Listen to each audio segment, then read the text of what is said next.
Only one change in the DC forward pack, and it's a forced change due to last week's red card to Fatanana Schultz. He's been ruled out for 5 weeks, so West Point grad Colin Gross gets promoted from an appearance off the bench last week, and he will start at number 6. 3 changes in the back line for DC. Connor Buckley starts at scrum half. He's joined by Talataena in the midfield and Rizzo at right wing, which slides last week's MLR Player of the Week, Axel Mueller, to the left wing. Head coach Simon Cross has mentioned a few times in our pregame chats that there's a fierce battle for the 9 jersey this season. We saw Buckley starting, but for the first time, Coach Cross suits up the DC stalwart Danny Tusitala. And DC fans will be happy to see that. Legion Mike 2-1 this year. First match of the year for them against the Eastern Conference team as we check their starting lineup. Brought to us by Trust Restaurant Group. Some injuries in the San Diego pack bring 3 changes to the engine room. The young USA Eagle Nate Sylvia is in at prop. Charlie Hewitt starts at lock to offer a good jumping line-out option. And the powerful USA Eagle Tavita Tamalau will push from the back at number 8. 2 changes in the backs is 41-year-old Ma'ananu went 3 weeks in a row, so he takes a rest in week 4. Tion Lewitt starts in his place at 12. Outside Lincoln McClutchy, who was on the MLR first 15 last week, and the evasive Mikey Teo is in at right wing. After a big cross-country travel day yesterday, head coach Danny Lee will need fresh legs at the ready for his Legionnaires. He has the likes of USA Eagles Pifoletti and Boyer ready to join the ranks in hopes of carrying their side to victory in our nation's capital.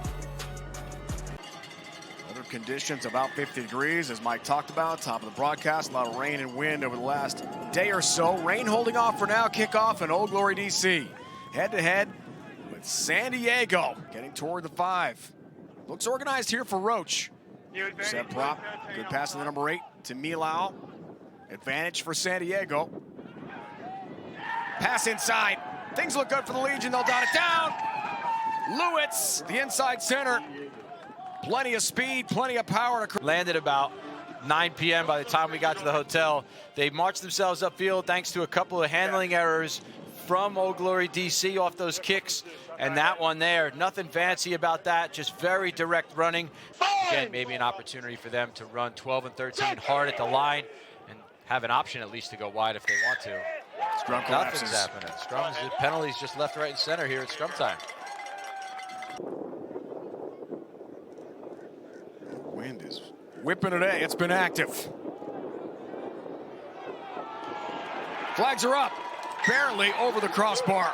Just enough. Really worked for this one. We've seen this a few times. Vaca didn't score this week, but gets real close to that goal line.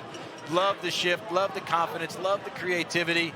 They're just going back to it. It's been working for them. So here we go now. The ball's a little bit slow. Buckley sees some options to his outside. San Diego very tight on defense, and then Robertson just slings that one over the top. DC, you have to walk into halftime with a lead. You got the wind at your back for that first half.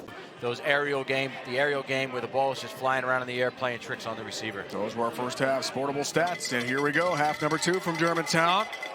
We're DC trying for the first possession. Goes upfield. Brachy, some room. A big burst of speed toward the try line. The last second, he might have lost the handle. Going for a 7-pointer. OGDC trying for a big defensive stand right on the doorstep. Lofted, cross pitch, and it's in. It's 6. It's the 6 in Billy Helou, the blindside flanker. And it starts here, as you hear Amanda Cox chiming in saying she's happy with it. And that's a big one there. Charlie Hewitt, you mentioned, he is a tower of a human. Knocks down Connor Buckley's kick, which turns into this little break from Brachy, who's so close to that try line. I mean, just about a meter away at that point. And then that time, Old Glory DC doing everything they can to try to give themselves a fighting chance, slow that ball down. San Diego had the advantage, and then how about that pass from Tupai to the outside to Helou? I mean, that is just a huge pass. Skips over about 4 or 5 DC defenders. Hoyland's on the outside. Yellow card, 10-minute, 15 on 14. Chance here for Roach. With a high pass in the line-out, taken by Ross. Now the set piece, Roach behind it. We'll see if he gets the ball. There's Roach. Handles now, driving toward the try line. Here's Roach. In.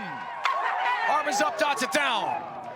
And it's 5 for San Diego. Hugh Roach, the hooker. Both teams all game long, and to no discredit to the hooker, it's just a tough day to throw.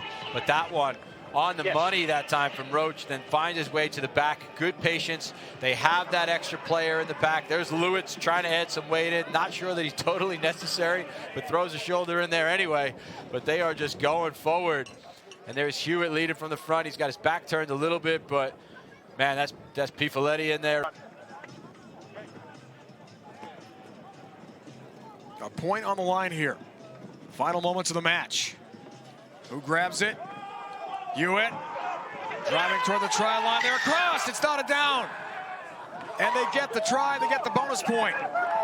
The much-needed bonus point. I'll tell you what, I'll be the first to admit, I would have never picked San Diego to score the last try of the game. We talked about with Coach Danny Lee how tough that cross-country travel day was yesterday.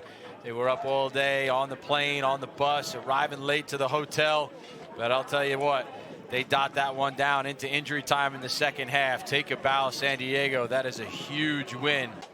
Great angle from our crew right behind McClutchy, trying to add on 2 more here. See if that hooks back in. Flags are up, he's got it. So +2 to make it 27-11, and what a match here for San Diego.